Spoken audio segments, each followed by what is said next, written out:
Yeah, glitch the guarantee. E&E.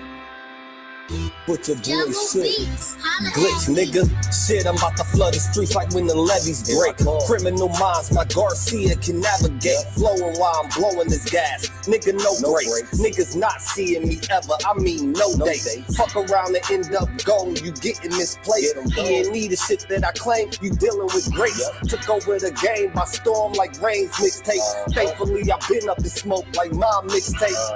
Counting cheddar shit, I'm about to make a grilled cheese. Niggas be faker than bad bitches with good weeds. On my John Wick shit like Keanu Reeves. Replacements won't be enough, you need the whole team. I've been a G since I could finish my ABCs. Kept it a buck so real niggas look up to me. This butcher boy shit get crazy. When it's sick of me, I'm coughing out these dope bars till they sick of me. Can't get rid of me, still can't find a remedy. Still blowing palmers and fill cups of Hennessy. E&E, we own our shit independently. When I go out on a limb, I take extremities. I can see right through transparency. Heard their self-esteem low, insecurities. Now or never, like glitch the guarantee. What's the recipe? King L's Reflection 3. All these chapters in my life, you can turn the page. Books can't tell you my story, gotta live a day. Glitch got my back, yeah, you can copy that. Man, we control the seat, you can copy that. Leave your whole state red like Republicans. Putting fire on the track, now it's bubbling. Butcher boys, E&E, you in trouble, kid. At first 100 mil, you can double it. Let's go, let's go. All the hustlers getting money, let it show. Automatic nigga, how we get the dough. If it ain't paper, then we probably gotta go. Butcher boy shit, nigga, let's go. All the hustlers getting money, let it show. It's automatic nigga, how we get the dough. If it ain't paper, then we probably gotta go. Butcher boy shit, nigga, let's go. Blow sick, corona, jealous in the motherfucker. Can't even take a step, that's how far I trust you. This black boy turned to shining king under pressure. West side fat jacks, I took more than measure. Shave the extras, that's business, starter fees. Street blues, what I talk, royal blood flowing free. Power on my mind, knows the gang is kind. Read between the lines, it was in my eye. If they ain't got real lines, it ain't hard to spot a counterfeit. Undefeated, ultra real, Fern Gully Mountain shit. Couple hot shots, turn on the frozen margaritas. Even better when it's served with some flawless features. Next year they gotta pay for these flawless features. Flawless victories from the flaws that they teach us. Now my flow imitate how I board the plane non-stop. The little J gon' take over with my time side. Yeah, I get right to it. My nigga, we beg your pardon. We putting niggas back in boxes. Yeah, they be harder. My flow be retarded. Sick, I need hella help. My groove came back. This must be how Stella felt. We just started kicking it like a yellow belt. We all made it to the pros. This is how LaMelo felt. You better yell out help. Here comes the double team. You catch me in the spot, then you know that the boy is clean. The Louis V look mean with the magazine. So if you try it, you get shot. No vaccine. If you was asleep before I came, then I'm the caffeine. I pulled the jokers out the deck. Yeah, there ain't no laughing. In CEO fashion, we sticking to the business. Wouldn't even let a vegan knock me off my chicken. Something about the VBS when the sun is hitting. Should be flashing like the lights when you getting Let's go. All the hustlers getting money, let it show. It's automatic, nigga, how we get the dough. If it ain't paper, then we probably gotta go. Put your boy shit, nigga, let's go. All the hustlers getting money, let it show. It's automatic, nigga, how we get the dough. If it ain't paper, then we probably gotta go. Put your boy shit, nigga, let's go. Yeah. What up? It's the breath of your brother Virgil, aka Assassination. And we about to get to it. Welcome to Wix Harmony. Take the speed of AI and pixel level control to go from words Marty B and Glitch guarantee. You know, Nauru, E&E. the word Tony Yayo. 2020 got me seeing so clear. Put your boy shit. Very serious. We gonna talk about it. Lost and glitch. Yes, we gonna talk about it. It's not fair walking as well as it's not We cool niggas. Let's go. This is the cool. We on the rise now, middle fingers in the sky now. Rolling haze, so we high now. How we ride now? All coops with the top down. And we listen in the top down. Trees got a whole pound. Real G's when we come round. Niggas know how it's going down. Yeah, we on the up, bitch. Real shit you should fuck with. E&E, throw it up shit. And we stay ballin', like we sponsored by Spalding. Ball looking for the fall-in, soldiers all fall in. And we go all in, while we listening to all in. While you all talking, we smoking and coughing. Till we land in the coffin, glitching, nauseous. Yeah, stepping out office. Yeah, it is that bullshit. Kill him in vain, that's vanity. Yeah. Do it again, it's insanity. Nauseous a real vigilante. Killing these kids, that's plan B. Hood is too hot with an antifreeze. Blowing on leaves from these planted trees. Don't break the code, that's family. We cutting off legs like amputees. My flow is classic, antique. Freaking the beat, is it Japanese? Ever our cook is a masterpiece. When money talkers, we Guapanese.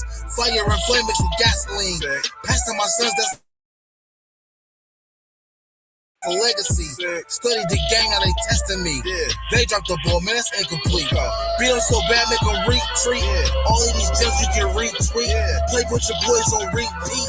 You pay the price with your receipt. Below $1 million, flipping it. Everyday noise is sickening. Trying to flip bills to trillions. Turning these good girls to villains. Lyrics is sick, butcherable shit. E&E clip what we represent. Put it on wax like a candlestick. We moving units and measurements. Cooking it up in the lab. We just performing experiments. Since I'm the bomb atomic, these rappers out of my element. We on the rise now, middle fingers in the sky now. Rolling haze, so we high now. How we ride now? All coops with the top down. And we listen in the top down. Trees got a whole pound. Real G's when we come round. Niggas know how it's going down. Yeah, we on the up, bitch. Real shit you should fuck with. E&E, throw it up shit. And we stay ballin', like we sponsored by Spalding. Poor looking for the fall-in, soldiers all fall in. And we go all in, while we listening to all in. While you all talking, we smoking and coughing. Till we land in the coffin, glitching, nauseous. Yeah, stepping out office. Yeah, it is that bullshit. Glitch, nigga, perfected my flow. If I'm on the track, then you know it's a go. The guarantee, nigga, and I guarantee treat the gas like the Clippers. You know I'm a choke. Only exotic when blowing the smoke.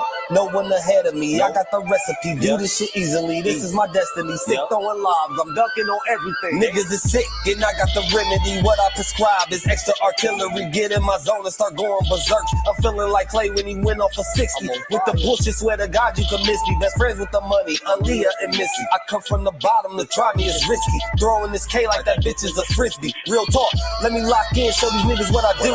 Axe Rain, I'll be standing next to players too. Front line shit, nigga, I'm the fucking truth. Top 6 ever of the 5 in my group. Niggas still bang top down in the coop. Put your boy up and we coming for the loot. E&E shit, we the best, yeah, it's true. This the guarantee, nigga, this is what I do. Yeah. What up? Y'all already know what it is, but it ain't what it's gonna be, what it do. Oh my.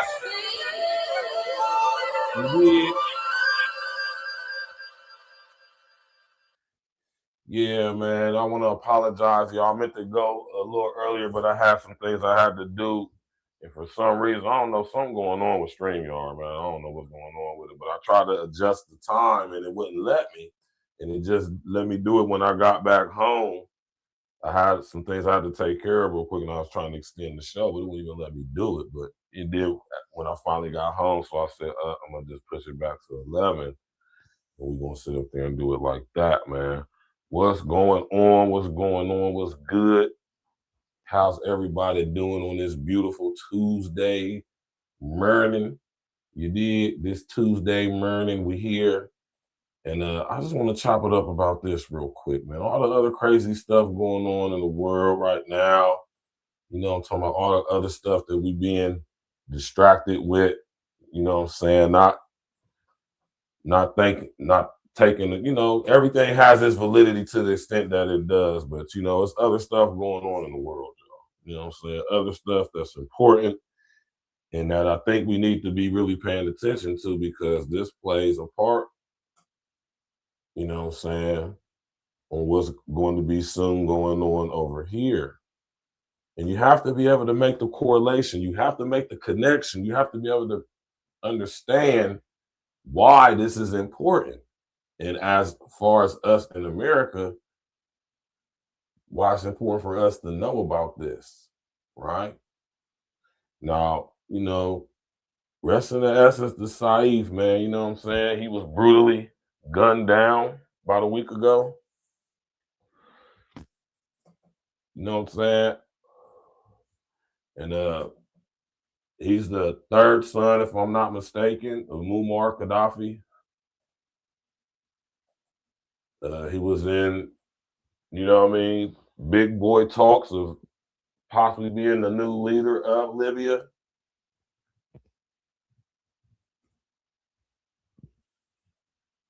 And unfortunately, the brother was gunned down last week.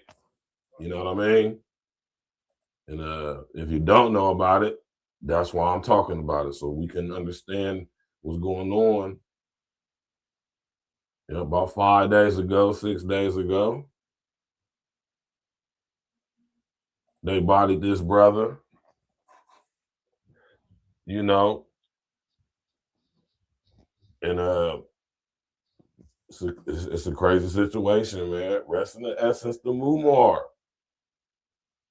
All right, this is having shows like this to show they try to paint these brothers to be. Now, I'm not saying that MUMAR was an angel, because he was not. SAIF was no angel either, but man, they were not who the media painted them to be, right? MUMAR is loved, cherished, honored, and respected in Libya to this day. They have murals of his face posted all over the country in every city, especially in Tripoli. All right? MUMAR GADDAFI was a straight up G, you know? But you know, they took him out, you know what I'm saying? He got too big for his britches. And now we got his son following in his footsteps. Now the same thing has happened to him, right? Same thing that sit up there and happened to him, man. And it's important for us to understand situations like this, you know what I mean? Because this is concerning our loved ones, our sons, our daughters, mothers, fathers, uncles, aunties, cousins, being sent off in the military to go fight these wars, man.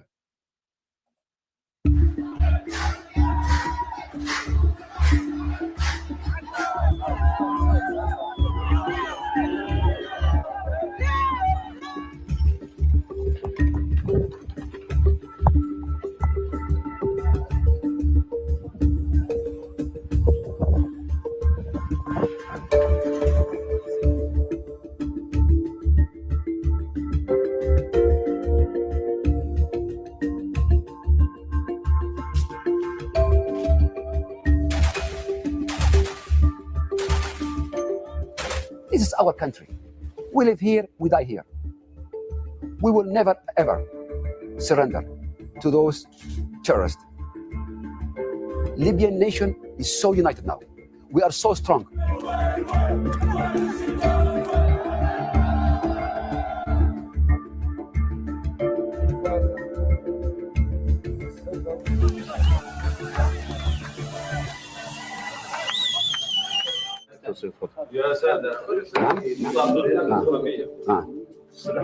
He's the only son of Muammar Gaddafi who remained in Libya after the rest of the family fled and took on a life in exile.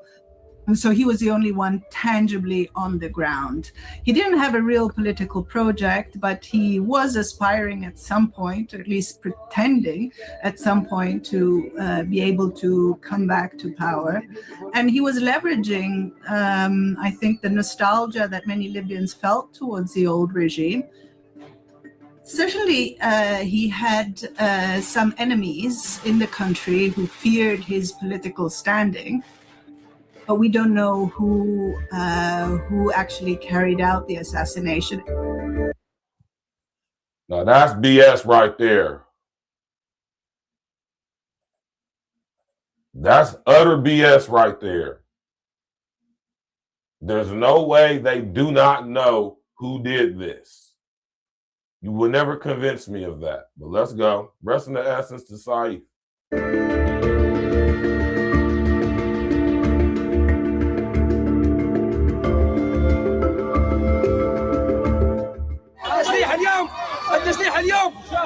التشيير ده اليوم ان شاء الله.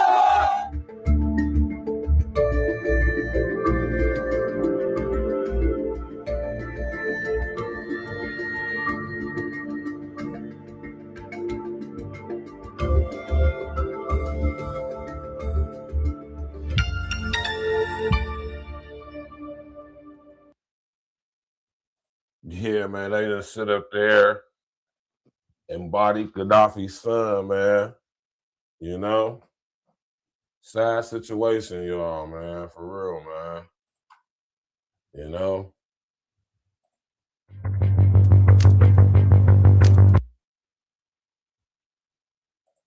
SAIF Gaddafi, the son of deceased Libyan dictator Muammar Gaddafi, has been shot dead.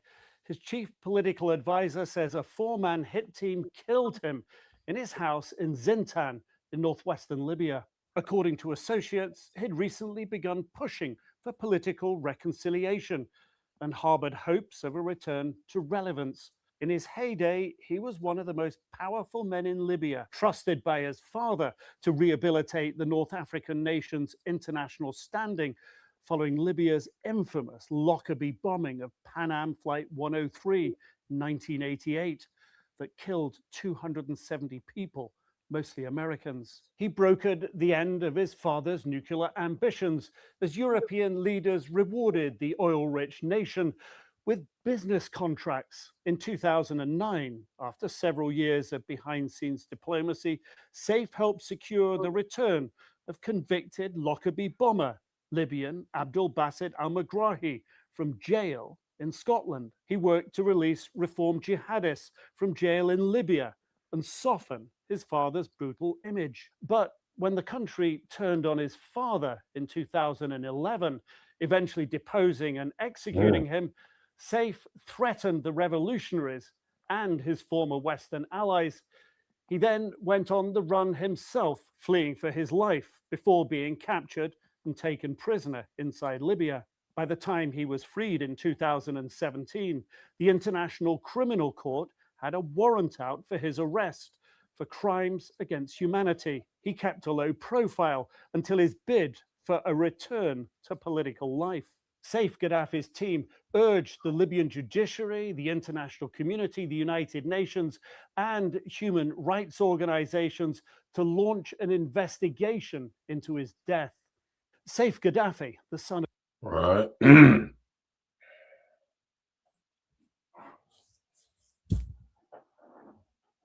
None of these people are angels, man. Let's just get that out the way, right? And I just realized I was in such a rush trying to change the damn thing, and I didn't even get a chance to put the damn question I wanted to ask y'all, but it's all good. You know what I'm talking about? Yeah, man. You know what I'm talking about? It's, you know, rest in the essence to the brother, man. You know, they were four masked men who the mainstream media is claiming that these countries or the Libya's officials or anybody else doesn't know who did this, but this happened clearly in broad daylight, and they ran up on a brother, four masked dudes, masked up, you know, and they lit him up, man, got him up out of here, man. You know, and this is Gaddafi's son, his only son that stayed in Libya since his father was executed. Man, they did MUMAR dirty, man. They did MUMAR dirty, man. You hear me? And, now they got his son, man. This is his last son. This is his third oldest son, but his last son that stayed actually in Libya after the family was exiled, and they, you know, they all moved to different parts of the world or whatever. I'm not even familiar with where the rest of the brothers is at. I think he got three other brothers outside of him, or him and two other brothers, older brothers, and he the only one that stayed. You know what I'm saying? Because he wanted to continue what his father was doing, or at least, like the lady said, he was acting like he wanted to do it, or I mean, he was in position, you know, and they got him up out of here, man. He was trying to advocate for Libya getting rid of their weapons of mass destruction program, using that money to invest in the infrastructure of Libya, like his father was doing. Nationalize all, all industries, oil industry, coal, natural resources, all of that type of situation. And also was trying to free Libya from the chokehold of the IMF, right? In the World Health Organization, right?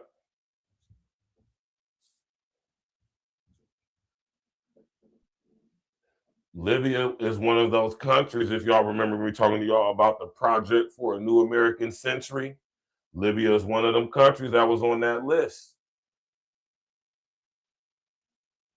that General Wesley Clark was talking about. Libya is absolutely on that list. Y'all go check out the project for a new American century and see what that was talking about, man, when they were doing regime change in 7 countries around the world. Libya has always been on that list for very important reasons. And Muammar Gaddafi, SAIF, Gaddafi's father, was no angel at all. But he absolutely was for the people of Libya. And he, fought to make Libya an independent nation, And, he paid for it with his life. He was painted in the media like he was just this terrible guy, like he was this horrible dictator. And, unless you do the research or actually talk to people from Libya, they'll tell you something different, man. They'll tell you something a lot different, But when you do your own due diligence and do your own research and you check out what Muammar was actually involved with, you will see that Muammar was actually, he was actually trying to liberate his people, man, And unfortunately, man, when y'all's homeboy Barack Obama was in office, they went in there to Libya, man, and got Muammar up out of here, man, in a very violent way. And now the sins of the father will visit the children. And now we got SAIF gunned down in a very, very violent way by 4 masked up guys that nobody seems to know who these guys are. Yeah, right. And now we have complete lawlessness once again in Libya. Libya is a very strategic country for lots of reasons, y'all. It's heavy, rich in oil, lots of natural resources like coal, tungsten, steel, Libya is very, very resourceful country, man. Just like basically all countries in Africa, Al-Qiblan, are just jam-packed with resources. The land over there is just filled with gold and diamonds and tungsten and iridium and all types of rich minerals, all over. You know what I'm talking about? Yeah. I don't understand why out there in I don't understand why countries in Africa don't follow suit or didn't follow suit. But we see them doing now with Traore and a couple other guys, They're trying to keep that alive, keep that warrior spirit alive that Muammar had going. And it's a beautiful thing, But we're gonna get to some stuff here because I'm gonna tell y'all one of the reasons why. And this is why I titled the show, man, Destroy Your Enemies Completely, man. And you see that this is what is going on with Muammar Gaddafi's bloodline, man. They are trying to destroy his bloodline completely, right? That's why I put PNAC up there as a hashtag PNAC. PNAC stands for the Project for a New American Century. Let me pull it up for y'all. All right. What y'all know about the Project for a New American Century? All right.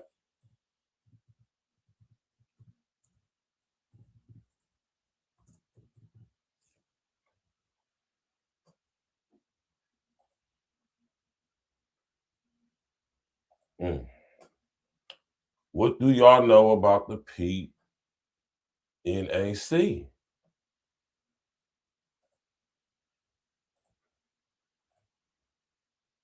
Project for a New American Century, a think tank organization funded by the likes of George Soros at the time when he was alive, Zbigniew Brzezinski, Henry Kissinger, John Bolton, Mr. Pastry's looking ass boy, a whole bunch of other people, George W. Bush, John Negroponte, Elliot Abrams, Donald Rumsfeld, the usual suspects, all these guys, John Kerry, a whole bunch of war hawks up in here, you know, guys who deferred from going to Vietnam and all that type of stuff. Now these guys want to send all our kids over there to fight their little wars and stuff, man. But Project for a New American Century was a think tank organization funded by a lot of private interests, but made up of a lot of political and corporate, names and figures. And the purpose of them forming this organization was to, push forward American policy under the guidance authority of neoconservatives, known as the neocons, right? And they're pushing forward with this regime change that they projected around the world that would put America in top key priority position, in which it is in right now. Put it in position for what? To be done away with. In order to bring in this new global structure that's right in our faces that me and other people have been telling y'all about, all under the umbrella of the United Nations, UN Agenda 2030 for Global Sustainability. The Project for New American Century was a catalyst think tank organization made here in America that would spearhead things policy-wise through the government under the role of neocons worldwide as a contribution to what will be going on come time for the UN Agenda 2030.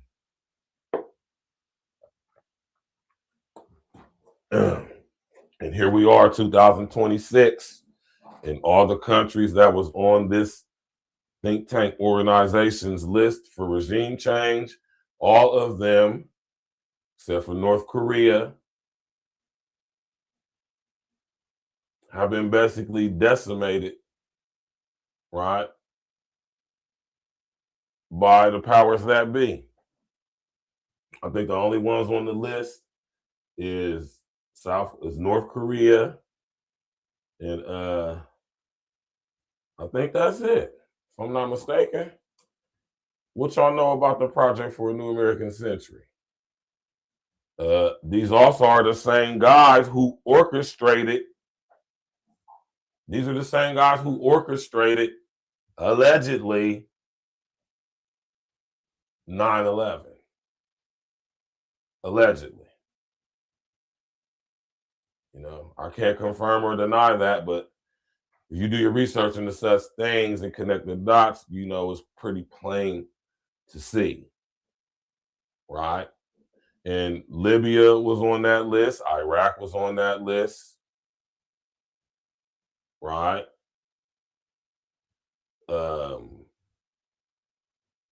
Was a couple other countries on that list.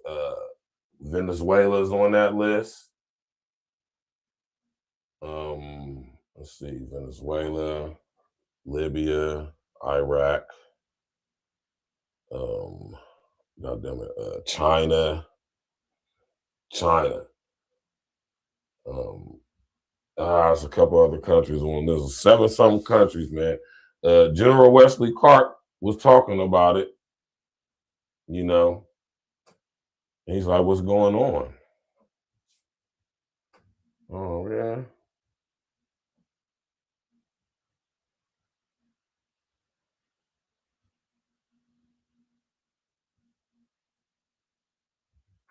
Right.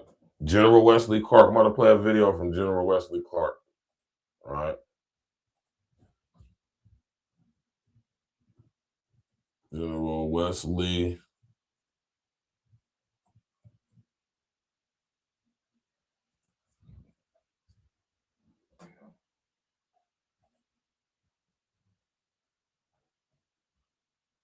Right. Y'all heard of General Wesley Clark? This is what Wesley Clark said, man.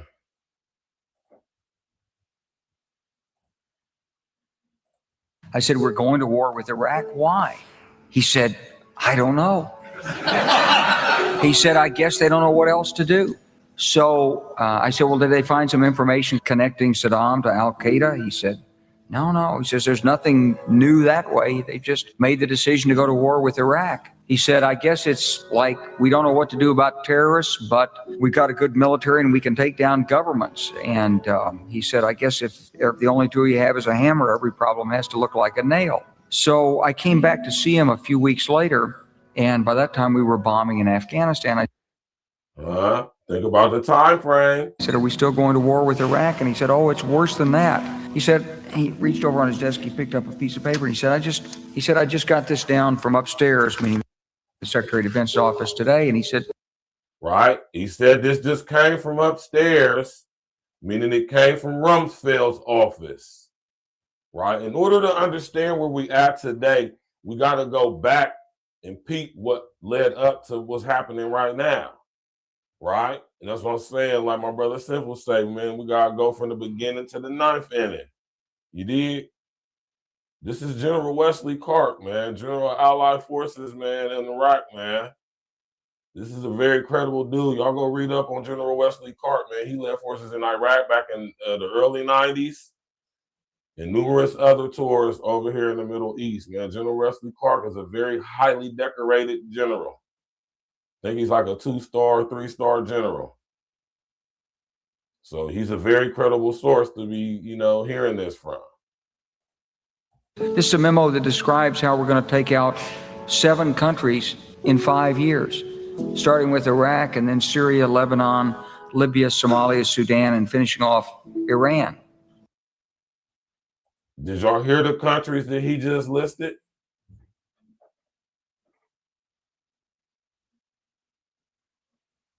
Syria, Libya, Somalia, Sudan, Iraq, and now currently Iran. With them just now getting rid of SAIF, they done marked Libya off the list. Now the only lit thing on there is Iran. And don't forget, that list is a little bit longer. Like I said, South Korea was, I've seen lists with South Korea on there.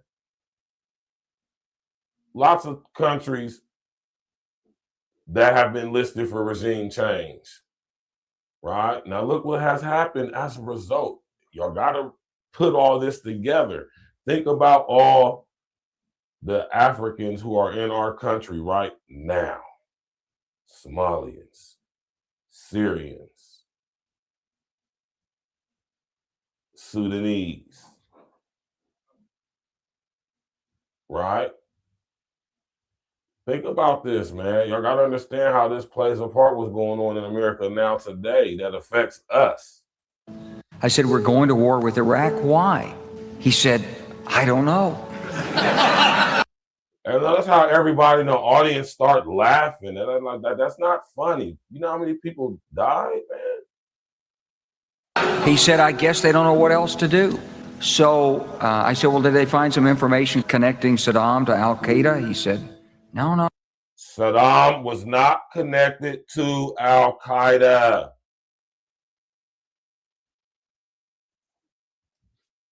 That's part of the reason why Saddam had civil war going on in his country when he was fighting against the Kurds, because the Kurds were the Al-Qaeda.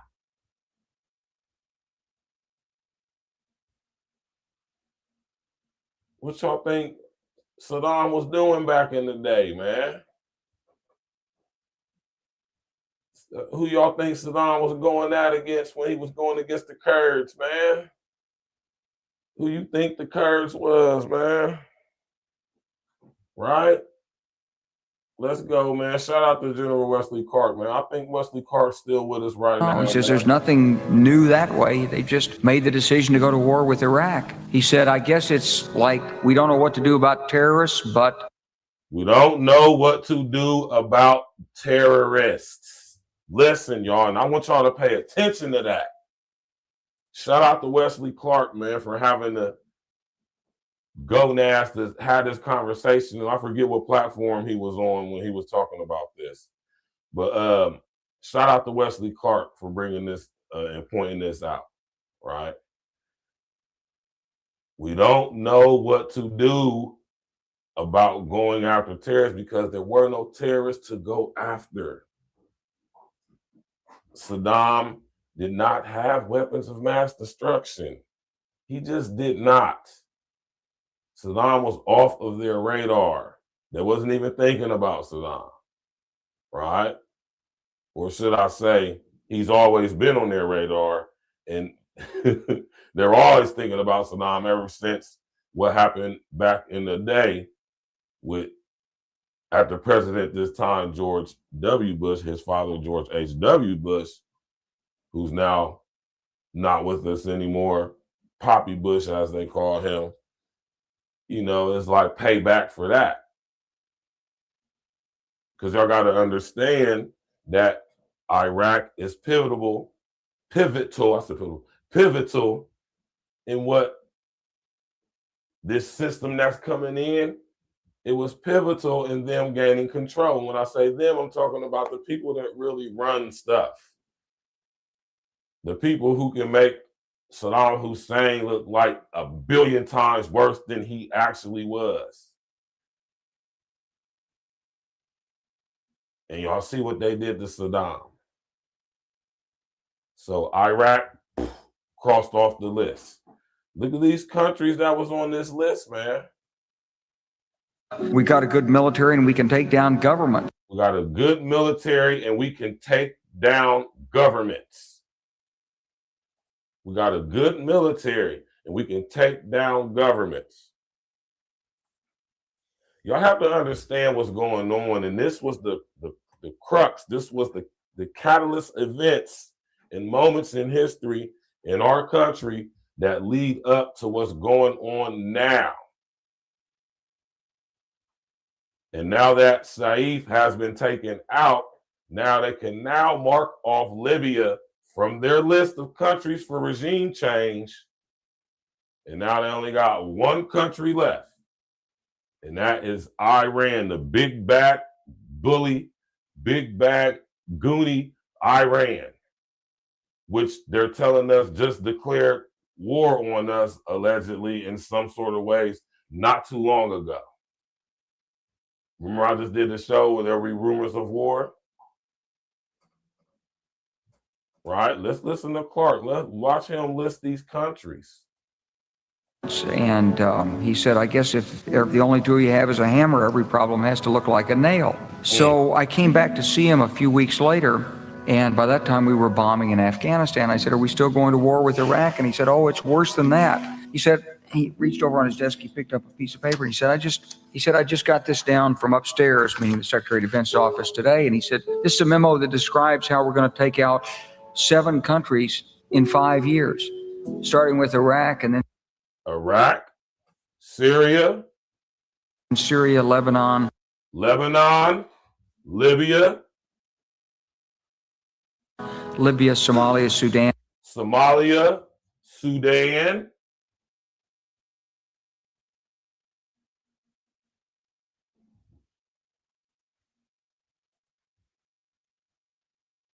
Do y'all understand that the situation going on in our country right now, in my state of Ohio, even in my city of Columbus, this is a result, this is a domino effect, residual effect of what happened from 9/11.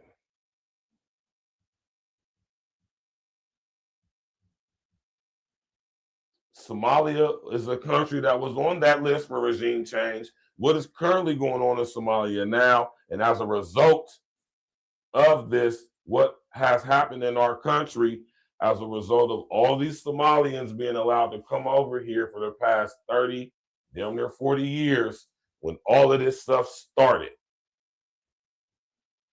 Real heavy in the past 20, 25 years. Now we got the scam going on with the Somalians in Minnesota, Ohio, Rhode Island, and stuff like that. What's going on, man? This is what happens as a result when they do regime change. It's all being done by strategic design is the point of what I'm telling y'all and why I'm having this show right now. Y'all gotta be able to connect the dots. As a result of regime change in Somalia, we have been flooded with Somalian so-called refugees, illegal immigrants that have been here under TPS for 20 plus years. And these aren't the cream of the crop people from Somalia. These are what people will consider, what these people call us the dregs. They call us the undesirables. They call us the, the proletariat. Right? This is what they think of us. They call us vermin and stuff like that. Check out Adolf Hitler. Right? And here we got, as a result of regime change from our government, in conjunction with others like the British government, everybody that's a part of NATO. Yeah, man, they all was in on it, man. And as a result of all this regime change going on, now we have in our country, as a result, now today, the situation with illegal immigration, right? So that could only lead you to one conclusion, that it's all done by design. You just got to figure out why, right? And now in Libya, now that SAIF, Gaddafi, has now been taken out, now they can just wipe Libya off the list, and now it can go for Iran. And this is why we can be, man, I keep telling y'all about HR 1955, right? Although it is specifically targeting us, it is not excluding just us, or it's not excluding other people. Because you don't have to be naturalized in America, long as you are anywhere in any territory that is considered American territory, and you can be deemed guilty of spreading ideologically based violence in any way. Yes, you can be considered a homegrown terrorist. Homegrown terrorist doesn't specifically mean naturalized U.S. citizens. But it basically is more the majority talking about naturalized American citizens. You can believe that. But it's talking about all y'all illegals and everybody and anybody else as well. Right? You'll have to understand why they're making such a big deal with the illegal immigration situation right now. You'll have to be able to understand what's going on with that. And although it's very good for us to advocate for, our borders being heavily monitored, even in fact closed, to get the situation under control and get all these illegals, especially all of them, which, sad to say, nothing against people who have not committed crimes and came here and created a life for yourself, and you engaged in the American process, but still ain't became a citizen for some reason. We're not talking about y'all, although it's sad that y'all, some of y'all are going to have to go too, with the criminal class of y'all illegals, which is a lot of y'all. It's a hefty enough percentage of y'all for it to be relevant, for us to be like, hold on now, man. When you got countries emptying out their insane asylums, their prisons, their mental health institutions and situations like that, and these are the people coming up here, yeah, man, we got to have some type of restraint. We got to have some type of, you know, some type of fortitude, you know, to be like, hold on now, man, you know, it's only so much we can do. But when you think about what our country does as far as regime change goes in these countries, now you can get an idea of why us Americans are so much disliked heavily, severely, everywhere. You know, and I don't mean us citizens as us individually, I'm talking about as a whole. And this is why we have the image that we do on this level, talking about politically, globally. You need, and Wesley Clark, man, sat up there and spoke on it. And finishing off Iran. I said, we're going. Finishing off with Iran. Right? Now, as far as Libya goes, y'all, man, I want y'all to just understand, I ain't going to take too long to do this. I just want to let y'all know, man, listen, as far as Iran goes, Iran is very strategic and key in global dominancy.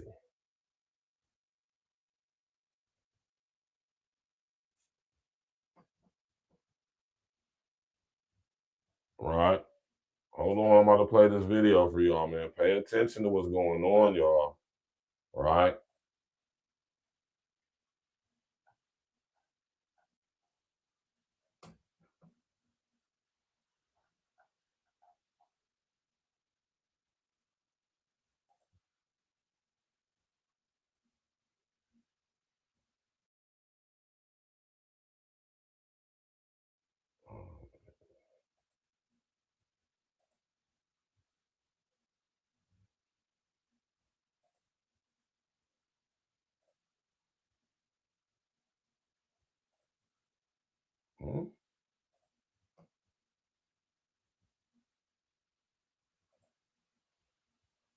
So, okay, so Piers Morgan hosts a debate between Scott Horton and Wesley Clark. Oh, interesting. And Wesley Clark just very casually said this, but it's like breaking news. But he said, so everybody, I assume we played it like a bunch of times on the show before, but Wesley Clark's 4-star general, he was the head of NATO, and he told Amy Goodman on Democracy Now! That he saw in late 2001 what is become known as the 7 wars in 5 years, that the plan from the neocons in the government was that we were going to overthrow all these governments in the region in the next 5 years. Now, this plan obviously didn't end up happening in 5 years, but it's literally, he names 7 countries and there's 1 to go. And that one, by the way, happens to be the one that Donald Trump is flirting with a war with right now, Iran. All the rest of them have happened. Israeli news reported today that a strike on Iran is imminent. Yeah. Did you see that? Yeah. No, we're very clearly moving toward this war, yet another catastrophic war. But so Wesley Clark gets asked about this in the debate, and he goes, "Oh, it actually goes back much further than that." He goes, "I first saw the plans in 1991, and it came from Paul Wolfowitz." Wolfowitz. Y'all know who Paul Wolfowitz is? Man, see, this thing has been planned. This is why I be telling y'all, man, while we be sitting here bickering and going back and forth over a whole bunch of nonsense, this is the stuff that's going on that, you know, we might want to pay attention to. While we sitting here, Gender Warren and Corey Holcomb and Anton Futon, Fleece Daniels, and all that type stuff, man, we don't understand that imminent world war is at hand. You know? And it's not just that imminent war is at hand. This is planned imminent war, of which our nation has a heavy hand in, right? A heavy hand in. And as Americans, we aren't even aware, right? We are not aware. And I think it's very important for us to be aware for lots of reasons. One of them being because our country is about to drastically change. And I think a lot of y'all are starting to see that, but we are being distracted within that because they don't want us to really pay attention to what's really going on and what we really being set up for here in America, which is what I always talk to y'all about, UN Agenda 2030 for global sustainability. Right? Shout out to Joe Rogan and this dude right here talking about this. Okay, so it goes, Paul Wolfowitz had these plans in 1991, and he took them to Brent Scowcroft, who was George H.W. Bush's national security advisor. So he takes them to them, and according to Wesley Clark, again, my source on this is a 4-star general. He says that Scowcroft went, we'll look at this after the election. 92 is the election year. They lose. Bill Clinton comes in, and he goes, and the plan kind of got killed. And then he said it was revived later in a study paid for by the Israelis. And that this was done, that Richard Pearl was really the one who brought it back to life. And that it was explicitly done because this is what they thought was necessary to protect Israel. And like, as I've mentioned to you before, now I don't know exactly what study he's referring to, but he said, that's what he said. But I do know, as I've mentioned before in this, that anybody can go read The Clean Break. So. Right. I heard of that book. But outside of reading that book, Clean Break, you can just go to the Project for a New American Century's website. They talk about it on there. The Project for a New American Century is still a running organization to this day. And Wolfowitz, all the guys he just named, all of these guys are on active members on the Project for a New American Century to this day. All the guys he just named, that's all these guys in this pictures right here. All of these guys.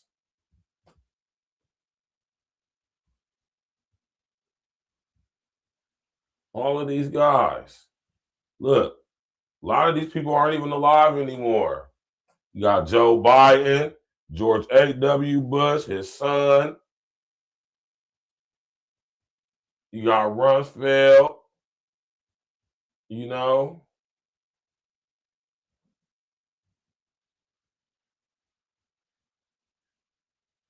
Clinton, Hillary Clinton, David Rockefeller is gone. John Bolton.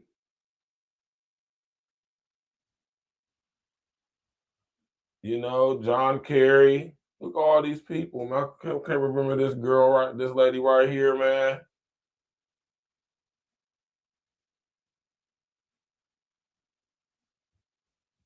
All of these people are the people who are involved with the Project for a New American Century, who set the tone for that list of regime change countries. And here we are to this day. Iran is the last one on the list.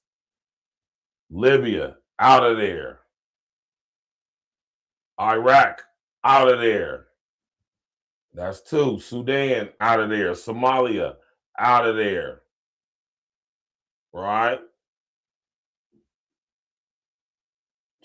Man. Gone, man. Iran is the last one on the list. And y'all see what's going on with Iran right now. So I'm saying, man, and this is something we need to be focused on, because listen, man, they're talking about bringing the draft back. Everything that's currently going on in America right now as a result of all of this regime change going on for the past, 20-something years, 30 years, even going back to the early 90s. And now here we are, 2026, man. 2030 is upon us. An imminent world war is upon us as well. And it's all been strategically plotted out. Right? A lot of these people aren't even alive no more, man. George H.W. Bush, gone. I think Donald Rumsfeld is still alive.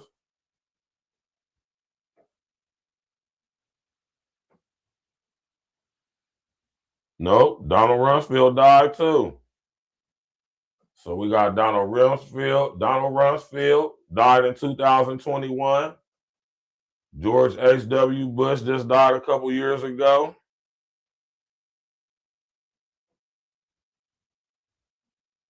Yep, he died in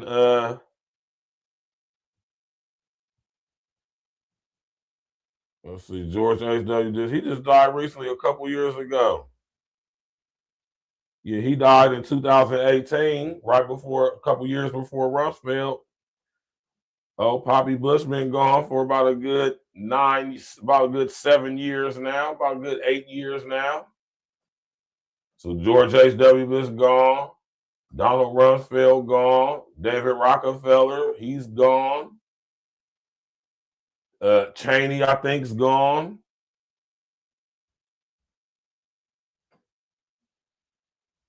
Yep, Dick Cheney died last year.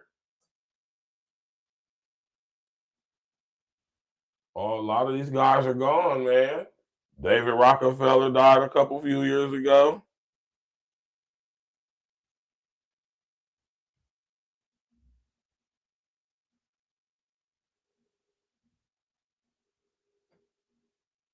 Yep, David Rockefeller died 9 years ago. All these guys are gone now, man. We got John Bolton. I think John Bolton's still alive. Yep, John Bolton's still alive.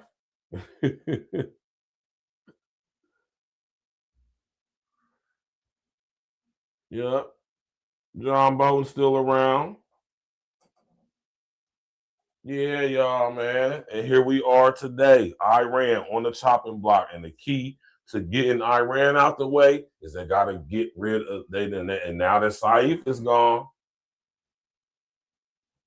Libya's off. They can mark Libya off the list. And now the last country on that list is Iran. Once Iran is out of there, man, listen. And who's allies with Iran? Y'all got to understand what's going on with this, man. And let me tell y'all something about MUMAR. One of the main reasons why they took MUMAR out, right? This is one of the main reasons why they took MUMAR out.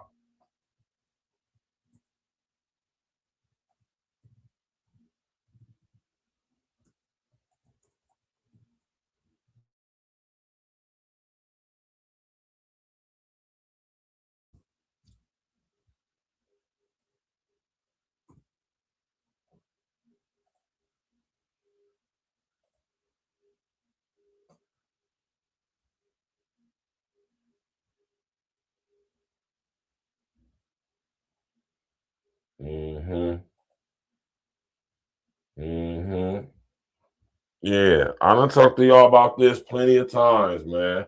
This is the main reason why they took MUMAR out, so.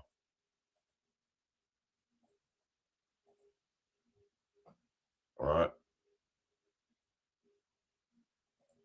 Libya built the world's largest river system without a single drop of rain. When you check on the map, Libya is one of Earth's driest countries, 90% pure desert, no natural rivers, almost no rain.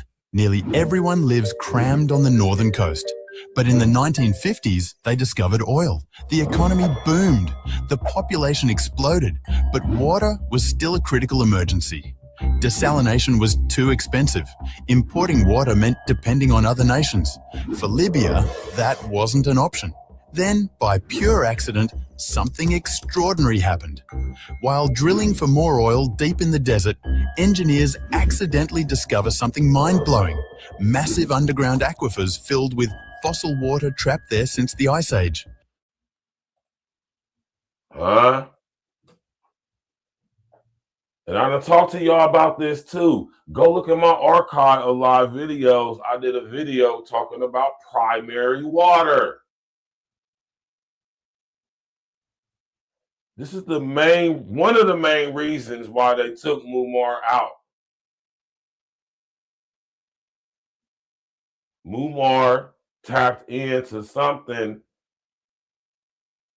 that could liberate not only all of Africa, Al-Qibelin, but the whole entire world. Because we got to all pay water bills, especially in America. We got to pay them water bills, man. What y'all know about primary water? I did a show on this about a year or so ago, a couple years ago, maybe 2 years ago now. I did a show talking about primary water. And Muammar Gaddafi, after he nationalized all the industries in Libya, what he found when he started drilling for oil is that he tapped into primary water aquifers. What is primary water? Primary water is the primary water cycle tapping into the endless, I mean endless, and I do mean endless, overabundant, freshest, cleanest alkaline water that just constantly replenishes itself every day, all day, forever, since the beginning of what we know as time. That's what Muammar tapped into. He tapped into Libya's primary water sources. He found out that the reason why Libya was a desert is because it was intentionally done so. This was the whole purpose of these corporations coming in and taking over everybody's natural resources so they could prevent the countries from ever being fully independent and tapping into their natural resources in the way they were meant to be. Because once Muammar tapped into the primary water aquifers, there was no need for him to depend on any technology of desalination. There was no need for him to depend on any other countries to import water or water purification technologies. He could just tap into Libya's natural primary water aquifers, which means he then tapped into the very soil of Libya where the Earth's magma and core meet the upper crust, where the chemical reactions that create pure H3O and H2O constantly, every day, all day. That's what Muammar tapped into. See, they keep telling us and have been telling us for I don't know how many centuries that the primary water, the secondary water cycle is where we get most of our water from. Do y'all actually really think that the oceans was filled up from being rained on from above? How did the water get there from? That's another topic for another day.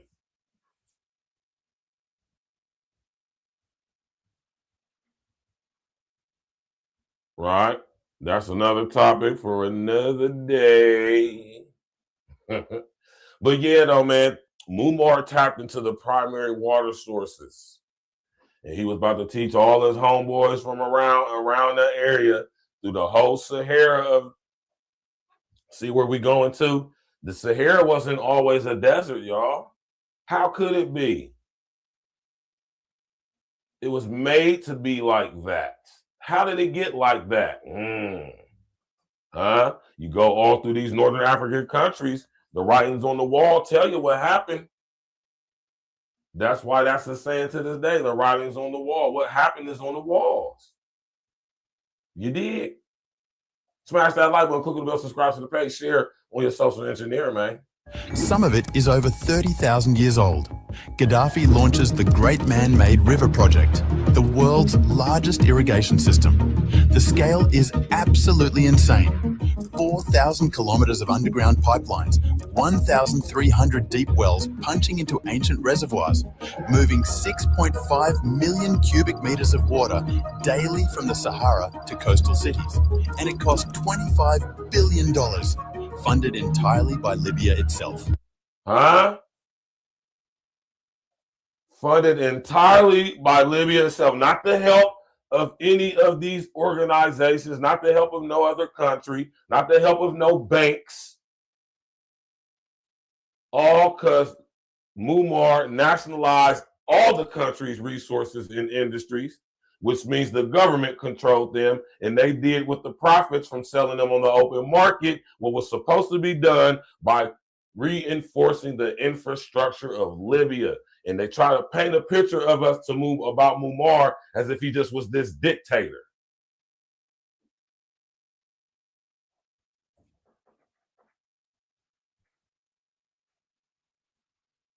Like MUMAR just was this evil guy.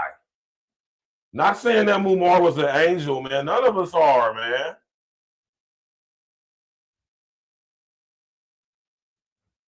None of us are.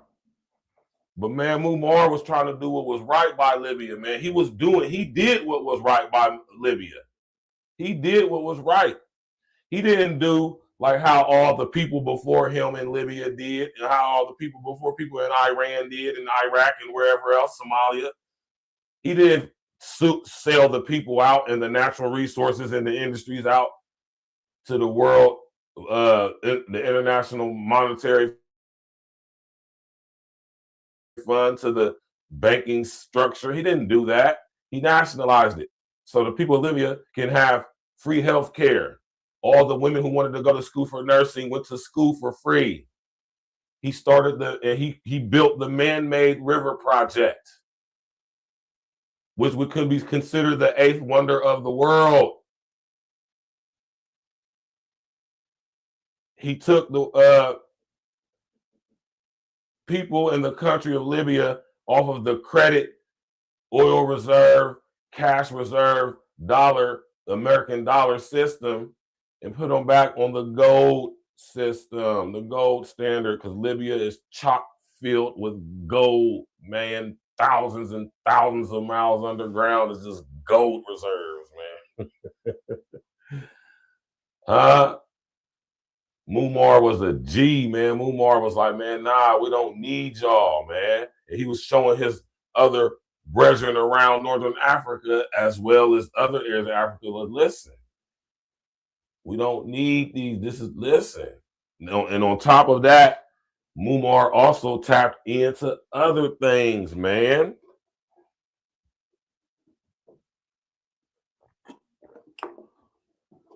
MUMAR was aware of the Project for a New American Century. He was aware of other agendas. But Muammar Gaddafi, in my eyes, is always going to be known as a great man simply because he completed this project here. This was a model for all countries in Africa, especially Northern Africa where the desert is at. And look what they did. I'm going to show y'all what happened. Libya built the world's largest river system. Right?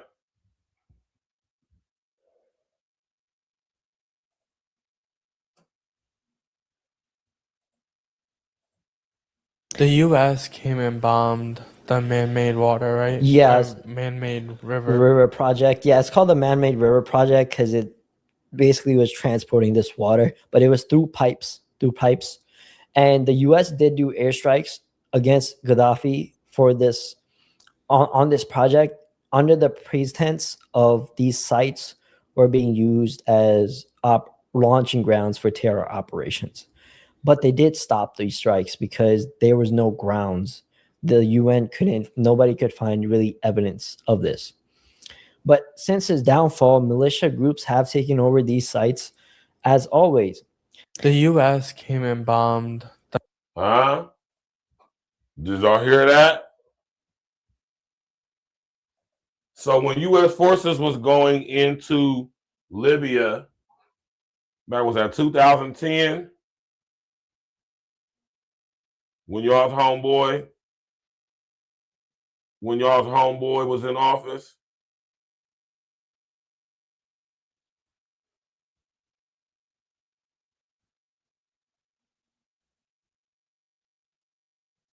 Right?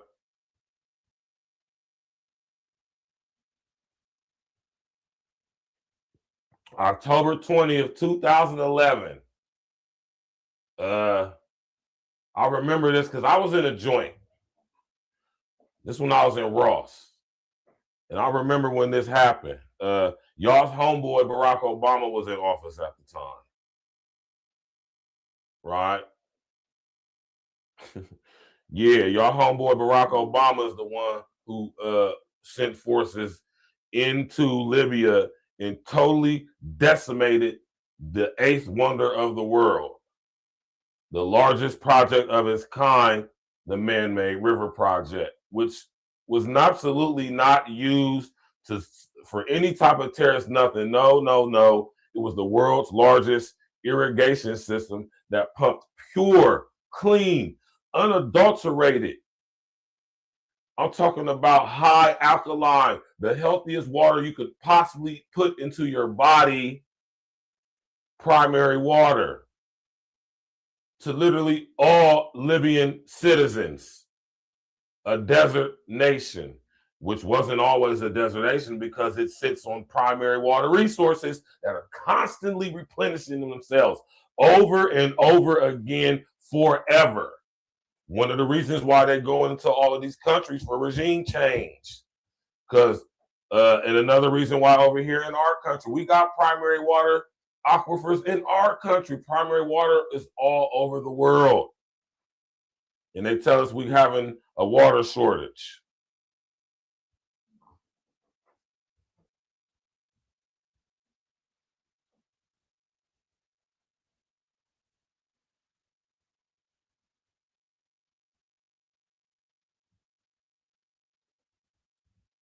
Right?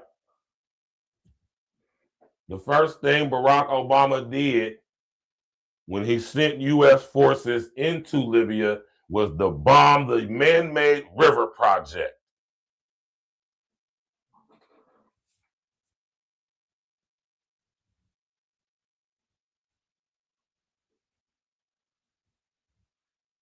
Ain't that something, man? Did y'all know that?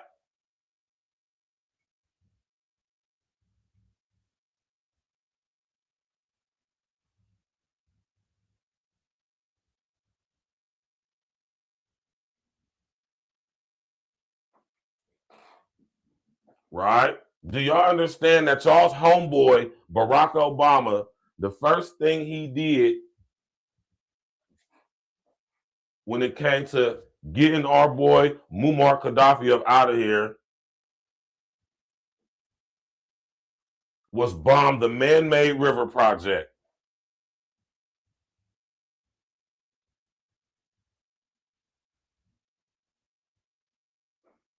Right? Ain't that something? Y'all homeboy Barack Obama did that, man. All them people in Libya who could have used that water, who needed that water. All the people who live nomadically in the deserts of Libya. Right? And y'all totally supported this guy in all his military endeavors. And he went in there and bombed Libya under the guise that Muammar Gaddafi is some sort of a terrorist, totalitarian, crazy, mad tyrant guy, which he was not, right? And they went in there, and not only did they blow up the man-made river project, right? They brutally murdered him on live TV. That's the craziest thing about what happened with Mumar. I ain't gonna never forget that.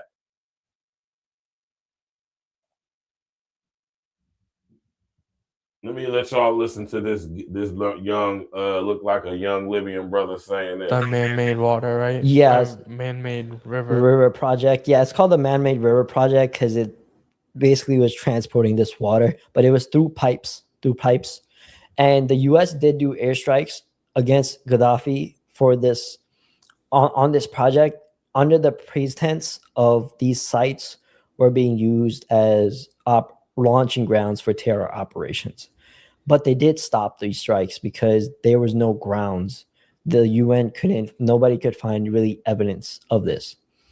But since his downfall, militia groups have taken over these sites as always. The U.S. came and bombed the man-made water. Yeah, sure did.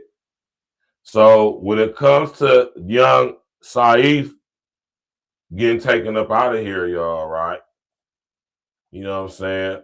SAIF was talking about rebuilding the man-made river project. SAIF was talking about linking up with Traore in Burkina Faso. He's talking about linking up with all these guys. If y'all pay attention, and I got hella respect for the Al-Qaedalians, the true Al-Qaedalians who are rising up together and trying to unify. I totally respect that. Salute. You already know we did a whole show on Ibrahim, man. Shout out to Ibrahim Traore, man. Man, Ibrahim is a true gangster, man. I got a lot of respect for Ibrahim, man. You know what I'm talking about? And Ibrahim is carrying on what MUMAR started, getting France up out of there, right? Yeah, man, France is broke anyway. They can't even afford to keep what they done conquered over the, you know what I mean? So when you think about, well, who is Saif Gaddafi, Verse? Huh? Who is Saif?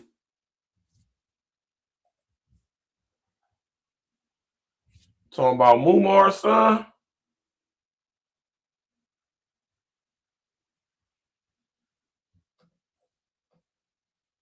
Right?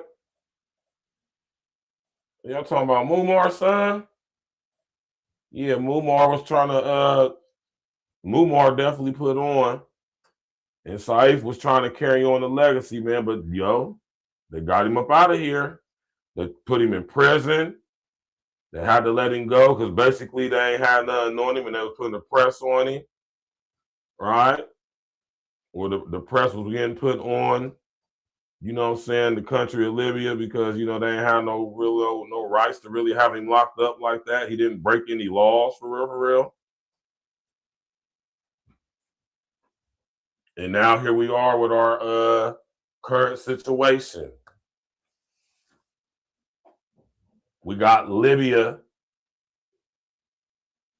one of 7 countries for regime change through the Project for New American Century, being completely and totally knocked off with the bodying of Saif al-Islam Gaddafi, third son of Muammar Gaddafi, the also bodied ex-leader of Libya, the man who brought the world and lived through Libya, the 8th wonder of the world. I want y'all to understand that Muammar Gaddafi constructed the 8th wonder of the world. Do y'all understand the massiveness of the man-made river project? Libya being one of the largest countries in Al-Qaeda.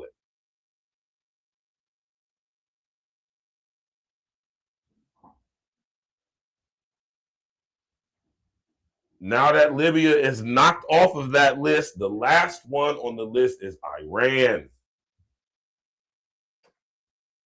Right?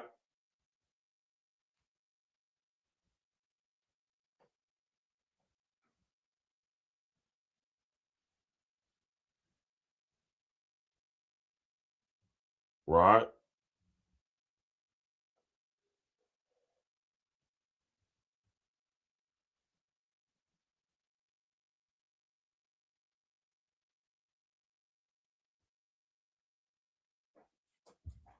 Iran is up for regime change. They're the last one on the list.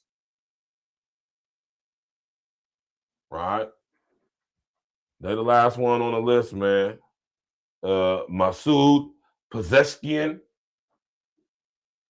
he's the current leader.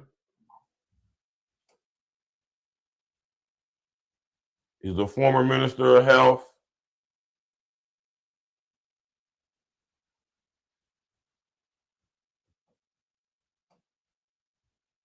Man.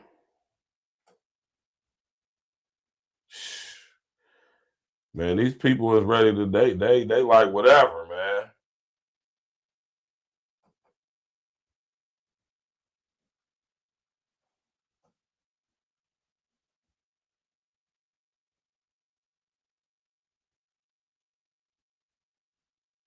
All right.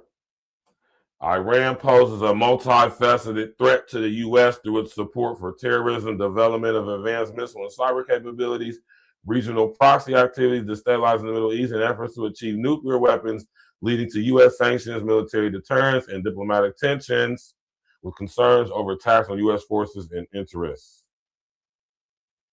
Iran remains a leading state sponsor of terrorism, funding and arming groups like Hezbollah, Hamas, and various militias in Iraq, Syria, and Yemen that target U.S. personnel, allies, and interests. Iran possesses the region's largest arsenal of ballistic missiles, capable of striking U.S. partners and assets, posing a direct threat to regional stability. Iran actively conducts cyber attacks, espionage, and influence operations against U.S. critical infrastructure, government entities, and businesses. Iran's pursuit of nuclear capabilities is seen as an existential threat to the U.S. and its allies, prompting intense international scrutiny and action. Through proxies and asymmetric warfare, Iran seeks to expel U.S. forces from the Middle East and challenge U.S. influence. Harassment of U.S. citizens. The Iranian regime detains U.S. citizens on unsubstantiated charges, using them for leverage, and harasses dissidents abroad. This is a lot of the reasons why they say they want to go over there and Iran need to get them out. Listen here, y'all, man. Everybody can have nuclear weapons except for these people. Why? Right? Not only can you weaponize nuclear technology, but it can also be used to reinforce your country's infrastructure in ways that you could never imagine. And they don't want, when a world global systematic structure of authority and government rule, one world government, is being brought in, they can't have countries being independent with these capabilities to put up any type of a front against them. Do y'all understand that? Put a number 11 in the chat if you understand that. Right? Put a number 11 in the chat if you understand that.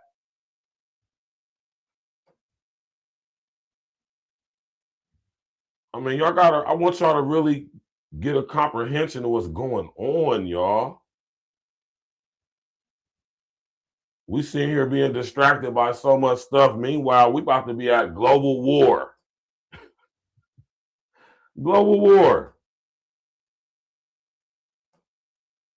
Right?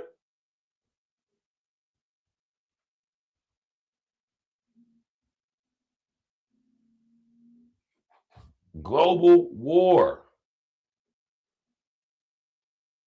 And now that they done took out SAIF,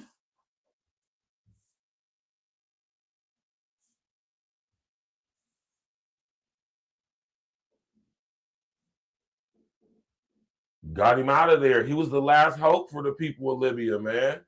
He was the last hope to carry out MUMAR's legacy, man, of totally liberating the country of Libya, a totally independent, autonomous nation. But when the global power structure is seeking to bring in a global system that will run and control all countries and all people, they can't have countries like Libya being able to supply themselves financially, militarily, economically. They cannot have that, because that is now a country who has nuclear capability. They don't need to have outside resources to provide for their infrastructure, seeing as how they have tapped into their nation's primary water sources. They tapped into their nation's nuclear technology capability, which means they can power their cities militarily. They can provide food for themselves. They don't need to outsource food. They can grow their own food in areas that have always been thought to have been a desert. There now are flowing, vivacious oases like how they were originally. Nah, they can't have that, y'all, man. They cannot have that. So with that being said, MUMAR had to go. Our brother in Syria had to go.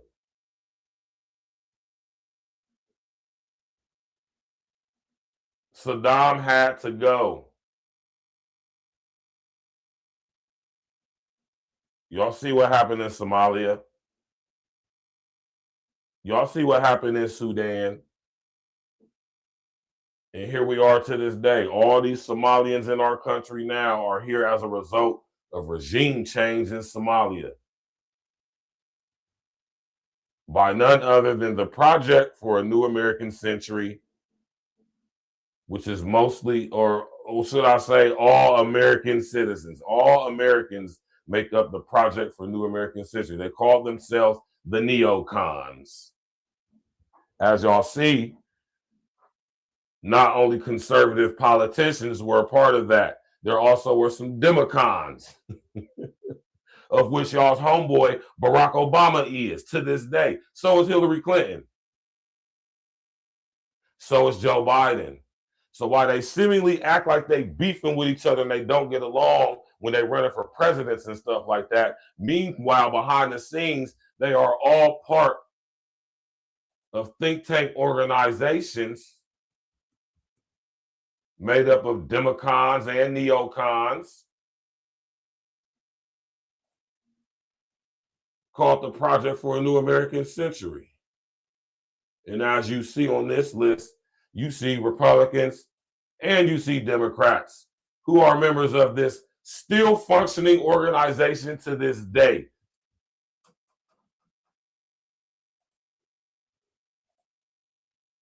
You got John Kerry on there.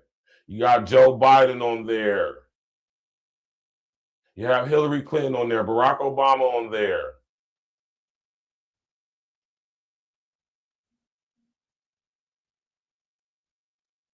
So don't tell me about no Democrats and Republicans. They all are faces, or, you know, they're faces on the same coin. Opposite faces, opposite faces on the same coin. You think Democrats are any different than Republicans in any way? Something wrong with you. At the end of the day, they all are part of this type of organization, whether it be the Trilateral Commission, whether it be the United Nations, whether it be you know what I'm saying, UN, whether it be NATO, NAFTA, whether it be WHO, IMF. All of these people are part of all these, or whether all these people on here, all of them you see have pledged allegiance to protecting and defending Israel. And they're a mixture of neocons and democons, Republicans and Democrats. So when y'all see these people acting like they so much opposite each other, like they go against each other, like they're so much for the different things, man, y'all got to remember that they are part of organizations like the Project for a New American Century. And they collectively came up with these countries for regime change, all which have come to fruition up until the current date. Last one on the list, Iran. And what's going on in today's date right now with Iran? Iran done fake declared war on us, and they talking about going over there and running things down over there. And y'all think this isn't going to have an effect on us? Y'all don't think this affects us over here in America in any way? All right. How does it affect us? Our oil prices is going to go up. It's going to become harder for us to survive over here. And we're going to start having all of these refugees pouring into our countries, possibly, potentially, sucking up our resources, crowding our neighborhoods, our communities, with these very disgruntled criminal class of people coming from with just a hatred for the United States, which means they're going to have a hatred for us. And what do you think type of environment socially that's going to create? So y'all got to be able to put all this together, man. Got to be able to put all this together, man. We're going to get up out of here, man. I appreciate everybody stopping through. This is a very off the cuff, impromptu show. You know, I appreciate everybody coming through. You understand me, man? We got the sports show later on tonight. Me and my brother King Els. You already know what it is. E&E Sports, E&E every day, all day, no days off. Yiddy. And we most definitely will be tapping back in with y'all. Got another couple pre-recordeds coming. Y'all check them out. And we gonna pay attention to what's going on, y'all, man. It ain't all about what's going on with Corey and Fruit Time with his fun boy ass. It ain't about Glorilla and her handsome ass sister. Stephon Diggs and Cardi B breaking up. Oh yeah, we're gonna talk about that too, but understand I want y'all to understand why we being distracted with all of that. This is going on. That's why I say, man, tap in with your brother and other ones like myself. We're gonna give y'all a wide array of content, a wide array of news and things of importance to keep our focus on, to keep our attention on, and to talk about, because everything, no matter what it is all a part of what's happening, which means that it plays its part. Our job, my job, is what I do over here at A Real Talk Podcast, is to see how it all fits together, which is why I talk about a vast array of things, right? Because it all fits together, right? And what you start to notice when you look into this stuff is all the same players, man. No matter what you doing, no matter what it is, and all the same people are involved, whether it's the stuff going on with the entertainment industry, the sports industry, music industry, the film industry, politically, financially, whatever, all of this stuff ties together at the root, right? Because it's all ran by the same group of people, right? And that's what we do over here over A Real Talk Podcast, Art Media LLC, is we expose that and we go in on that, right? We expound on that with critical thinking, process of elimination, dot connecting, right? Right? Deductive reasoning and all of that. So y'all already know what it is, man. Tap in later on tonight for the sports show, and we will see y'all later, man. Sir. What question is?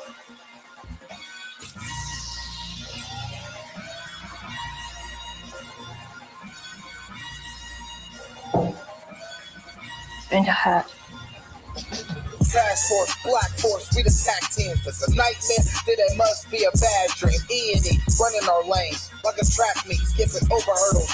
Call us a track team, all paperwork legit. It's the fact team, then double up the championship belts like a tag team.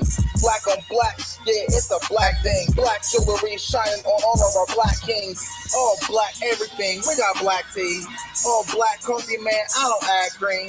North give you all you need, no more caffeine. Close down the whole set, no more casting. Remove targets off our back like a black team. We keep growing up the game like a black team. Your girl got a problem with me, then get at me. I'm tired to a bumper, now you got a drag queen. You can't stop me, you old as jalopy.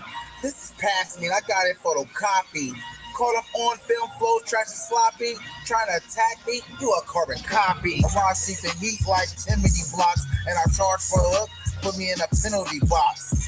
Man, I'm killing the ops while I look at my watch. All hands on deck like the time on the clock. Task Force, Black Force, we the tag team. If it's a nightmare, then it must be a bad dream. E&E, running our lanes like a track meet, skipping over hurdles.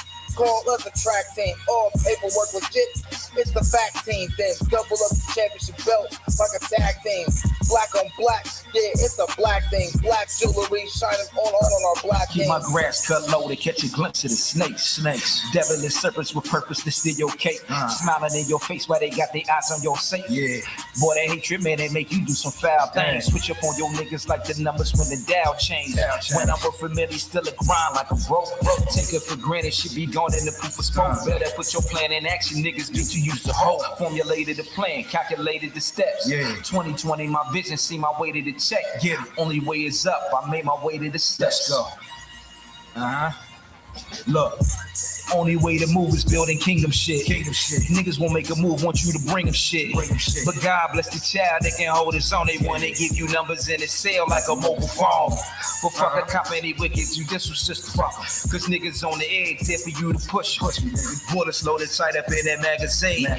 Bring a nightmare to American dreams. Task Force, Black Force, we the tag team. If it's a nightmare, then it must be a bad dream. E&E, running our lanes like a track meet, skipping over hurdles. Call us a track team, all paperwork legit. It's the fact team, then double up the championship belts like a tag team. Black on black, yeah, it's a black thing. Black jewelry shining on our black kings.